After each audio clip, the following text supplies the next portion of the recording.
یکی از مسائل روانشناسی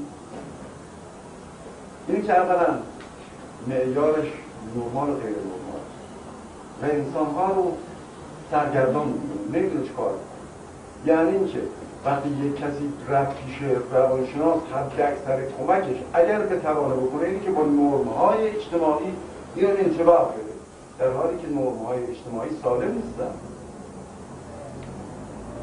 به عبارت دیگه کاری روانشناس اینه که وقتی داره تلاش میکنه تا فرد رو انطباق بده با نرم‌ها، داره تلاش میکنه تا انسان رو، تا فرد رو انطباق بده با بیماری، چون نرم‌های اجتماعی بیماریه.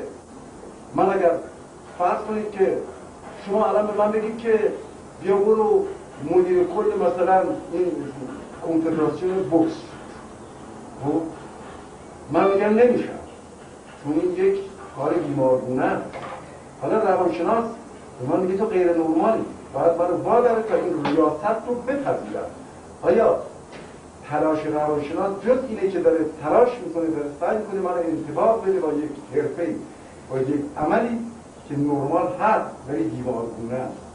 کار روانشناس ها انطباق دادن انسان ها با بیماری، یعنی در حد اکثر موفقیتشون اینه که انطباق بدن انسان ها رو با یه نرم بیمار.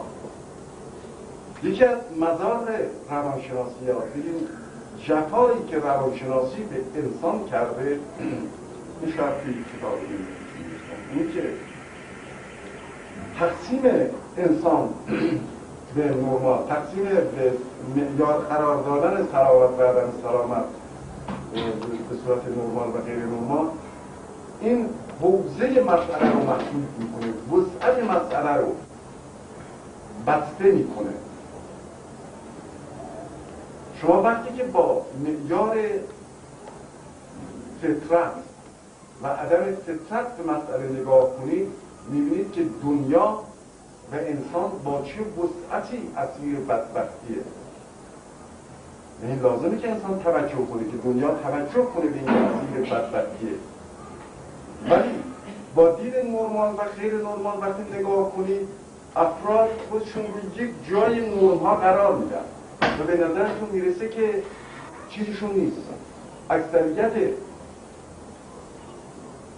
یا اینطور بگم، ببینید اگر ما با دید فطرت نگاه کنیم، همه ما نیاز به یه اطلاع روانشناس داریم، یه نیاز به هدایت داریم، نیاز به این داریم که درمان بشیم.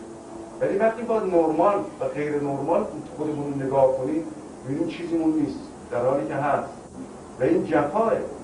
وقتی که من ببینم این قیاس یک بلیت برای انسان،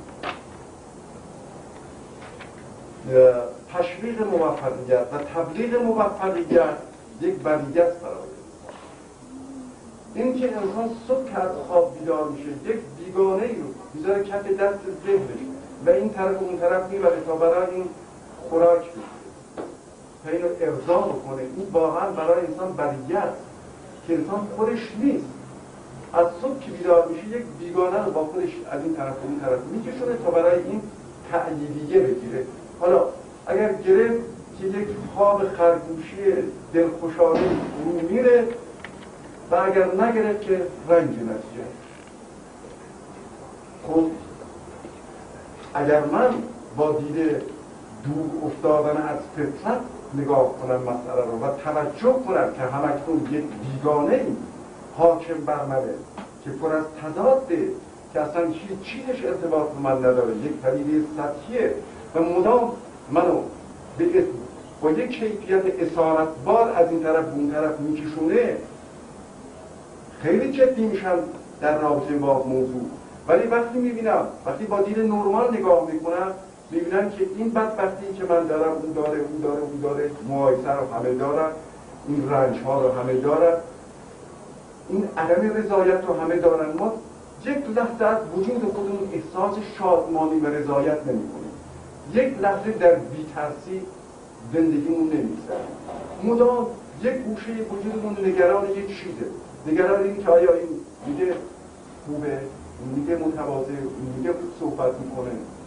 و چون همه مثل همین و چون با دید نرمال نگاه میکنیم تو ذوقمون نمیزنه، فکر میکنیم عادیه. اصلا انسان به طور عجیبی بدبخته.